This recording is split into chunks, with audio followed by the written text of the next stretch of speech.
A very good morning to all of you. I am Sneha Chaturvedi, a teacher by profession and by heart, and I welcome you to my YouTube channel Gyanmath the temple of knowledge. So जैसा आप जानते हो कि मैं इस channel पे जो है NCERT science series as well as SOF जो है साइंस ओलंपियाड की प्रिपरेशन करा रही हूँ।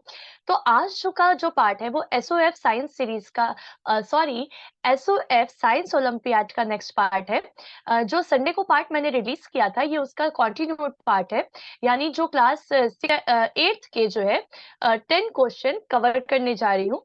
तो ये जो है ये संडे सीरीज का ही संडे पार्ट का ही कॉन्टिन्यूड पार्ट है। ठीक है, so let's get started.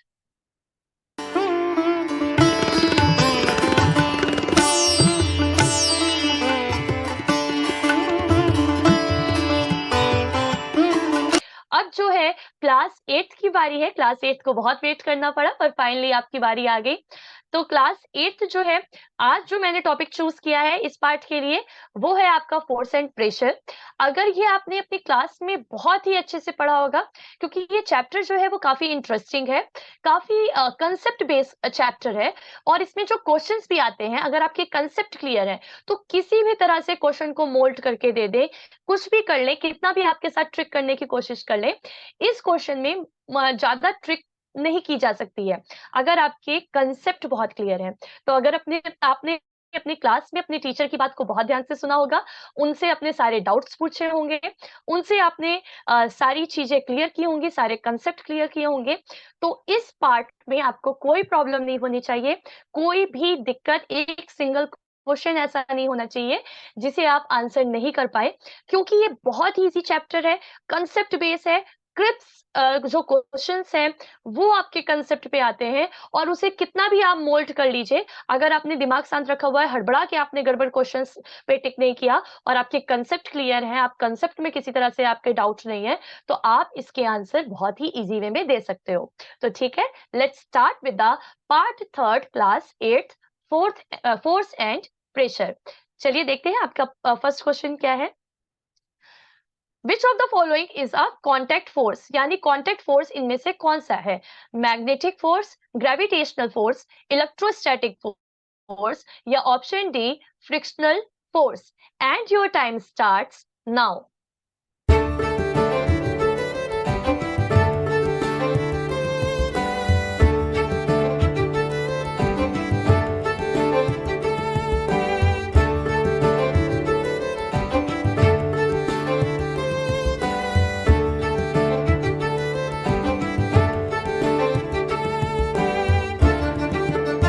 And the correct option is option D frictional force.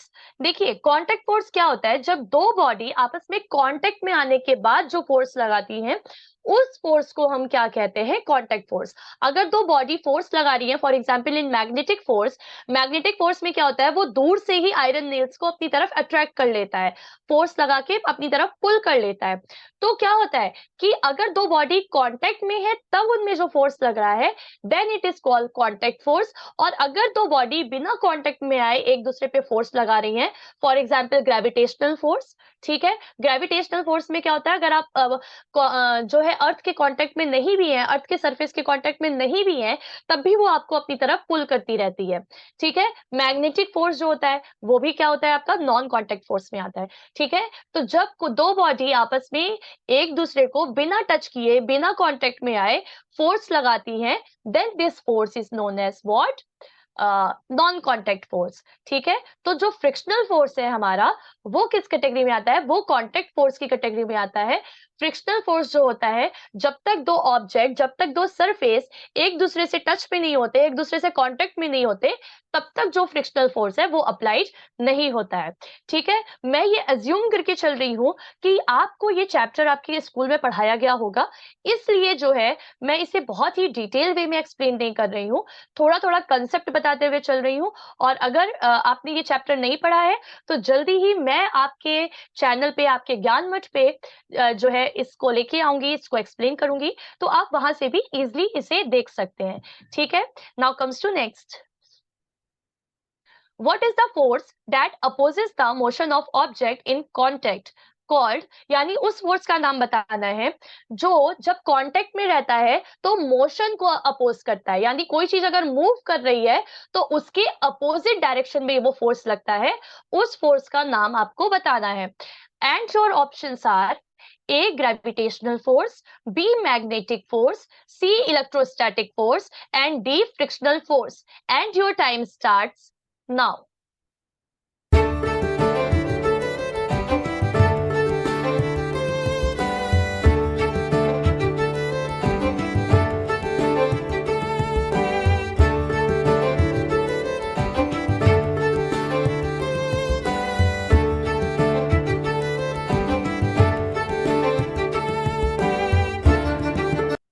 And the correct option is option C frictional force. ये जो फ्रिक्शनल फोर्स होता है ये हमेशा मोशन को अपोज करने का काम करता है, मोशन के अपोजिट डायरेक्शन में लगता है। जैसे मान लीजिए अगर जो आप मूव कर रहे हैं, आप मेरे राइट डायरेक्शन में अगर मूव कर रहे हैं तो जो फ्रिक्शनल फोर्स आपके मूवमेंट में लग रहा होगा वो आपके लेफ्ट, मतलब मेरे जो है लेफ्ट डायरेक्शन में लग रहा होगा, ठीक है, मेरी लेफ्ट साइड पे लग रहा होगा। तो जो फ्रिक्शनल फोर्स होता है वो हमेशा मोशन के अपोजिट डायरेक्शन में लगता है और मोशन को अपोज करने का काम करता है, मोशन को रोकने का काम करता है। आप अगर चल रहे हो और चलने के बाद अगर आप रुक पाते हो तो वो रुकने की वजह होता है आपका फोर्स ऑफ फ्रिक्शनल, फ्रिक्शन, ठीक है, या सिंपली आप उसे फ्रिक्शन भी कह सकते हो। तो फ्रिक्शन की वजह से ही आप ग्राउंड पे चल पा रहे हो या ग्राउंड पे आप रुक पा रहे हो। तो फ्रिक्शनल फोर्स जो होता है वो बहुत ही इंपॉर्टेंट फोर्स होता है, ठीक है। Now comes to next, Which of the following statement is true about pressure? Pressure के बारे में इनमें से कौन सा स्टेटमेंट ट्रू है, ठीक है। First statement is pressure depends only on the force applied, यानी प्रेशर जो है केवल कितना फोर्स अप्लाई किया जा रहा है इस बात पे डिपेंड कर रहा है कि आप कितने न्यूटन का फोर्स अप्लाई कर रहे हो, ये बताता है आपके प्रेशर को। नेक्स्ट है आपका pressure depends only on the area over which the force is applied, यानी उस एरिया पे डिपेंड करता है जहां पे फोर्स जो है वो अप्लाई किया जा रहा है, केवल उस एरिया पे डिपेंड करता है कि कितने एरिया पे फोर्स अप्लाई किया जा रहा है, सिर्फ इस बात पे डिपेंड करता है, फोर्स से इसका कोई लेना देना नहीं है। नेक्स्ट है आपका option C, pressure depends on both the force applied and the area over which it is applied, यानी फोर्स सॉरी जो प्रेशर होता है वो फोर्स पे भी डिपेंड करता है कि कितना फोर्स अप्लाई किया जा रहा है, एज वेल एज एरिया पे भी डिपेंड करता है कि कितने एरिया पे कितना फोर्स अप्लाई किया जा रहा है। इन दोनों ही बात पे हमारा प्रेशर डिपेंड करता है। और हमारा लास्ट ऑप्शन है pressure is independent of both force and area, यानी जो प्रेशर होता है वो इन दोनों ही पैरामीटर्स पे डिपेंड नहीं करता, ना फोर्स पे कि कितना फोर्स अप्लाई कर रहे हो इससे कोई मतलब नहीं है, या फिर कितने एरिया पे आप अप्लाई कर रहे हो इस बात पे भी मतलब नहीं है। आपको इसमें से बताना है कि कौन सा ऑप्शन सही है। And your time starts now.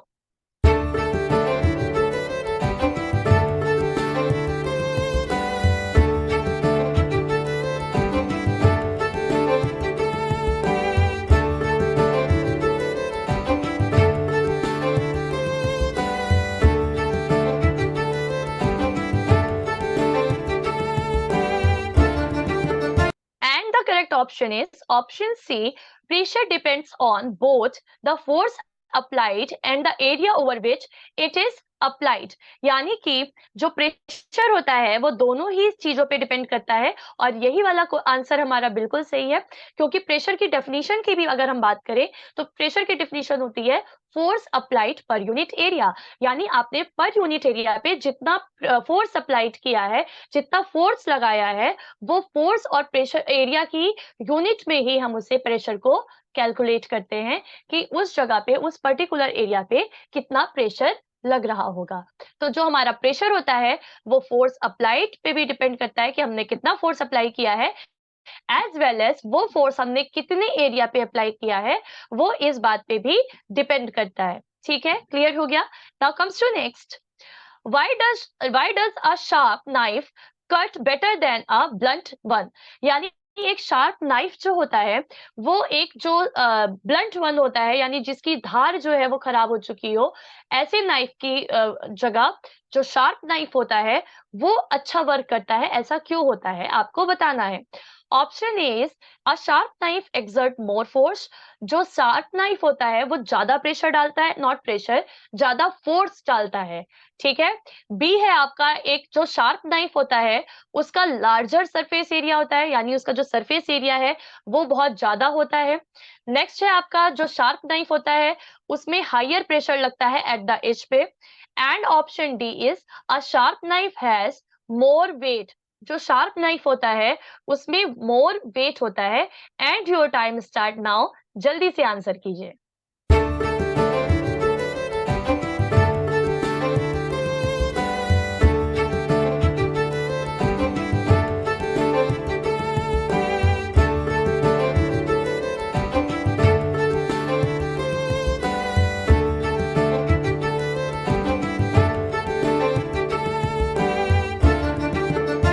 And the correct option is option C. A sharp knife has a higher pressure at the edge. देखिए क्या होता है, जब हम एक शार्प नाइफ लेते हैं तो उसका जो सरफेस एरिया होता है, यानी जो उसका एज होता है वो बहुत ही शार्प होता है। और शार्प होने की वजह से जो हम फोर्स अप्लाई करते हैं वो बहुत ही माइन्यूट एरिया पे लगता है। और जितने कम एरिया पे आप जितना ज्यादा फोर्स अप्लाई करोगे उतना ज्यादा प्रेशर वर्क करता है उस एरिया पे। ठीक है। आई होप आपको ये चीज समझ में आ रही हो। अगर आपने क्लास में अच्छे से पढ़ा होगा तो आपको पता होगा, और नहीं तो मैं जब ये चैप्टर लेके आऊंगी तो बहुत ही इजी वे में आपको ये पूरी प्रोसेस समझ में आ जाएगी। ठीक है। तो शार्प नाइफ का क्या इसका हो जाएगा, ऑप्शन सी करेक्ट हो जाएगा। A sharp knife has a higher pressure at the edge. Edge पे इसका हायर प्रेशर होता है, बिकॉज शार्प नाइफ का जो एज होता है उसका जो सरफेस एरिया होता है वो बहुत ही कम होता है। तो जो हम फोर्स अप्लाई करते हैं वो बहुत ही कम एरिया पे लग रहा होता है, और इस वजह से प्रेशर बहुत हाई हो जाता है। और हाई प्रेशर की वजह से हमारे जो वेजिटेबल्स है या जिस भी चीज को हम कट करना चाह रहे हैं वो edge compare to the blunt knife अच्छे से कट होता है। ठीक है। Now comes to next. Sorry. Which of the following activities demonstrate the application of air pressure? इनमें से कौन सी एक्टिविटी जो है वो एयर जो है एक्सर्ट प्रेशर, यानी एयर में भी एक प्रेशर होता है, एयर भी जो है वो एक प्रेशर एक्सर्ट करती है, इस बात को शो करता है। इनमें से कौन सी activity, blowing up a balloon, यानी आप एक बलून को ब्लो कर रहे हो, उसे फुला रहे हो, उसे इन्फ्लेट करने का काम कर रहे हो। बी है आपका क्लाइंबिंग अ ट्री, यानी एक ट्री पे चढ़ना। दूसरा है आपका स्विमिंग इन अ पूल, आप एक पूल में स्विम कर रहे हो। And D is the riding a bicycle, यानी आप एक बाइसिकल चला रहे हो। जल्दी से आंसर दीजिए। And your time starts now.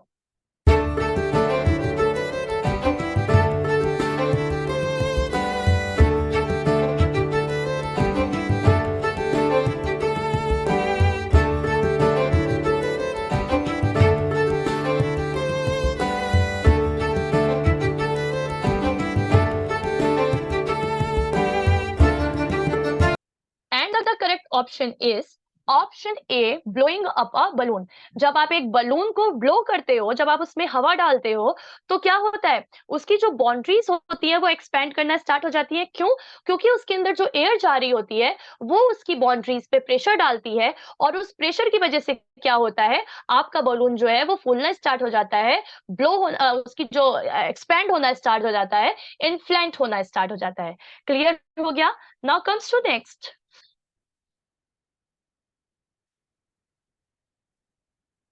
Question 6, when you sit on a chair why does it collapse under your weight. यानी अगर आप एक चेयर पे बैठ रहे हो, आप एक फोर्स अप्लाई कर रहे हो एक पर्टिकुलर एरिया पे, यानी उस पे प्रेशर पड़ रहा है, तो प्रेशर अगर आप एक चेयर पे डाल रहे हो तो आपके प्रेशर डालने की वजह से वो कोलैप्स क्यों नहीं हो जा रही है, बल्कि वो खड़ी रहती है, वो आपको बैठाई रहती है, वो आपका वेट को होल्ड किए रहती है। तो इसके पीछे का रीजन क्या होता है। Your options are, the chair exert an equal and opposite force. जो चेयर होती है वो इक्वल एंड अपोजिट फोर्स हमारे ऊपर एक्सर्ट करती है। नेक्स्ट है the chair has a small surface area. Chair का जो सरफेस एरिया होता है वो बहुत ही स्मॉल होता है। The chair is a very strong. Chair जो होती है वो बहुत ही स्ट्रॉन्ग होती है। And the last one is the chair has low friction. Chair में जो है वो लो फ्रिक्शन होता है। जल्दी से आंसर दीजिए। Your time starts now.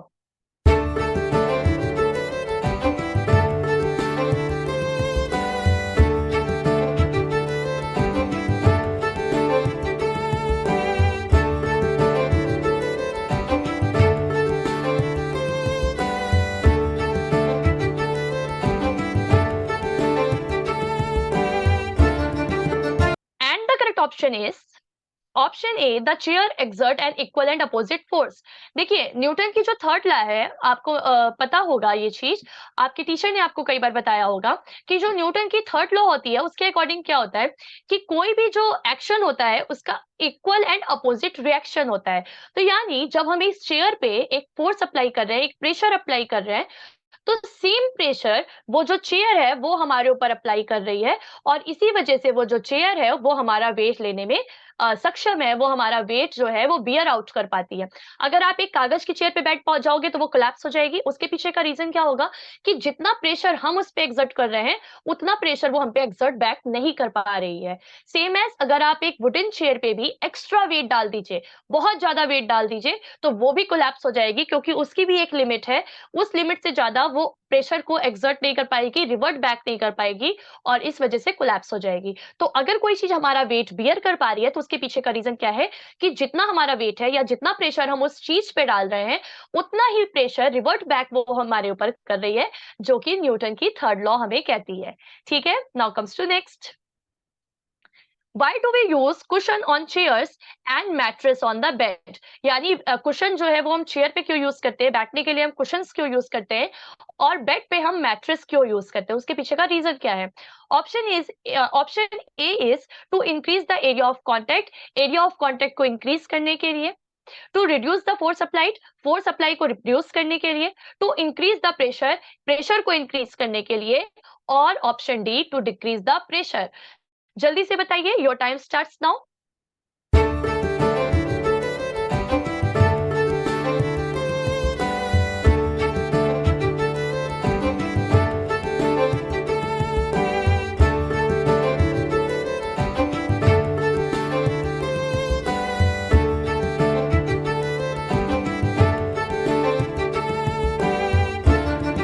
And the correct option is option D to decrease the pressure. देखिए क्या होता है, चेयर और मैट्रेस पे जो जो जब हम वो डालते हैं, मैट्रेस डालते हैं, तो क्या होता है कि जो हमारा कांटेक्ट होता है, जो हमारा वेट होता है, वो जो है वो फैल जाता है, वो स्प्रेड आउट हो जाता है कुशन और मैट्रेस में, जिस वजह से क्या होता है प्रेशर कम लगता है, प्रेशर जो है वो रिड्यूस हो जाता है, डिस्ट्रीब्यूट हो जाता है जो हमारा फोर्स अप्लाइड होता है उस पूरी मैट्रेस में, और इस वजह से हमें लेस प्रेशर फ्री फील होता है, और हम कंफर्टेबली वहां पे बैठ पाते हैं या बेड्स पे लेट पाते हैं।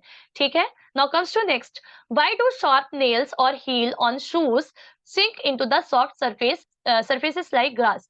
यानी जो शार्प नेल्स होता है, यानी जो कील होती है, या फिर जो हाई हील्स होती है जो कि शार्प होती है, वो ग्राउंड में जो ग्रास का ग्राउंड होता है, जो कंक्रीट ग्राउंड नहीं होता बल्कि जो सॉइल का ग्राउंड होता है, उसमें क्या होती है, धस जाती है, उसमें चली जाती है, और इसके पीछे का रीजन क्या है वो आपको बताना है।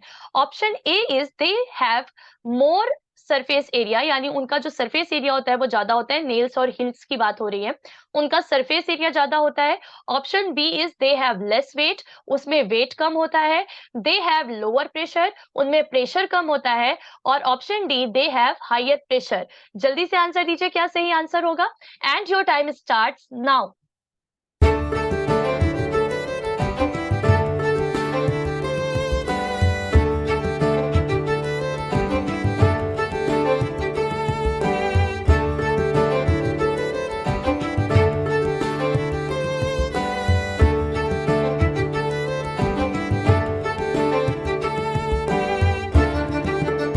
And the correct option is option D they have higher pressure.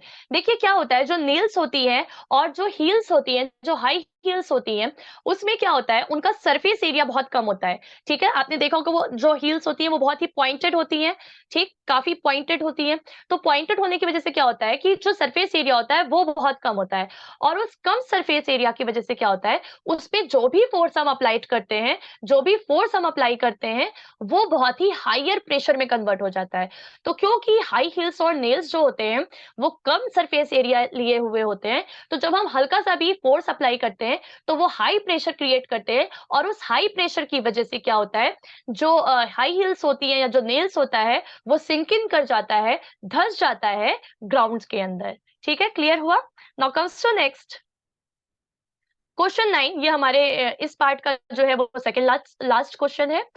what happened to the pressure at the bottom of a swimming pool as you dive deeper?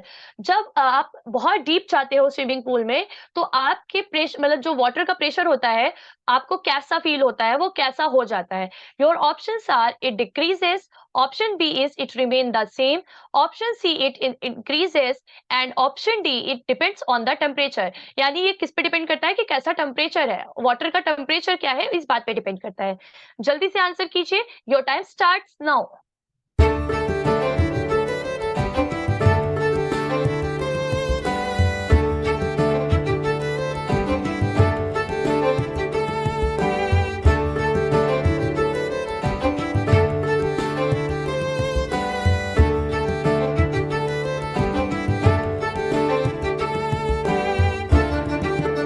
And the correct option is option C it increases. जितना आप deep जाते जाते हो, water का pressure जो होता है वो उतना ज्यादा इंक्रीज होता जाता है। वाटर जो प्रेशर डालता है वो उसके वॉल्यूम पे डिपेंड नहीं करता, बल्कि वो उसकी हाइट पे डिपेंड करता है। यानी जितनी ज्यादा वाटर की हाइट होगी, उतना ज्यादा उसका प्रेशर होगा।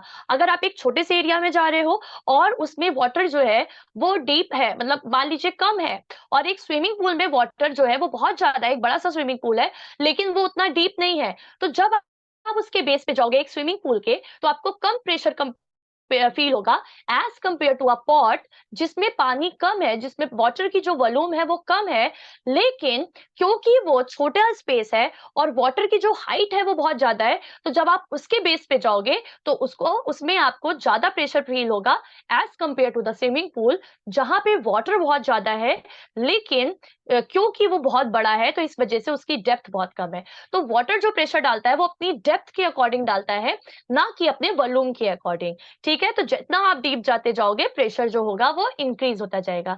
क्लियर हो गया? Now comes to next question, this is the last question of the part. What is the name of the force that opposes the motion of an object through a fluid? ठीक है, एक fluid में liquid और gas, fluid हम किसे कहते हैं, fluid हम जनरली साइंस में यूज करते हैं लिक्विड और गैस के लिए। एक जो वन वर्ड है जो हम लिक्विड और गैस के लिए यूज करते हैं वो होता है हमारा फ्लूइड। तो किसी फ्लूइड में what is the name of the force that opposes the motion of an object through a fluid? यानी फ्लूइड में जो हमारे मोशन को अपोज कर रहा है उसको हम क्या कहेंगे? Option A tension force, option B elastic force, option C buoyant force and option D drag force. ठीक है, योर टाइम स्टार्ट्स नाउ, जल्दी से आंसर कीजिए।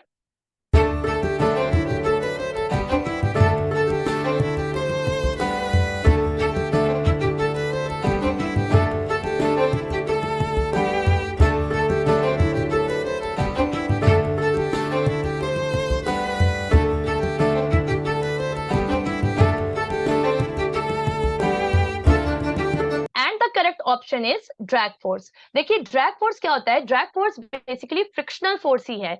ठीक है, जब ये फ्लूइड में वर्क कर रहा होता है, यानी जब ये एयर और वाटर के लिए जब ये यूज हो रहा होता है, तो हम इसके लिए जो टर्म यूज करते हैं वो होता है ड्रैग फोर्स। अगर आप फ्रिक्शन फोर्स भी कह रहे हो तो भी ठीक है, लेकिन फ्लूइड के केस में हम इसे क्या कहते हैं, ड्रैग फोर्स कहते हैं। इसका नाम क्या होता है, ड्रैग फोर्स होता है। क्लियर हो गया? ठीक है, समझ में आ गया? इसी के साथ आपका ये पार्ट भी जो है वो कंप्लीट हुआ। जल्दी ही आई होप कि आपको ये जो सेशन है ये बहुत यूजफुल लगा होगा, आपको बहुत सारे कंसेप्ट क्लियर हो गए होंगे, आपको बहुत सारी चीजें नई नई पता चली होंगी, और आपके बहुत सारे कंसेप्ट जो है वो वापस से रिवाइज हुए होंगे। तो ठीक है, ये सब पार्ट जो आपका खत्म हुआ, जल्द ही नेक्स्ट संडे को मैं आपको एसओएफ की नई पार्ट के साथ मिलूंगी। तब तक के लिए ज्वाइन अस, ज्वाइन ज्ञान मठ। नमस्ते।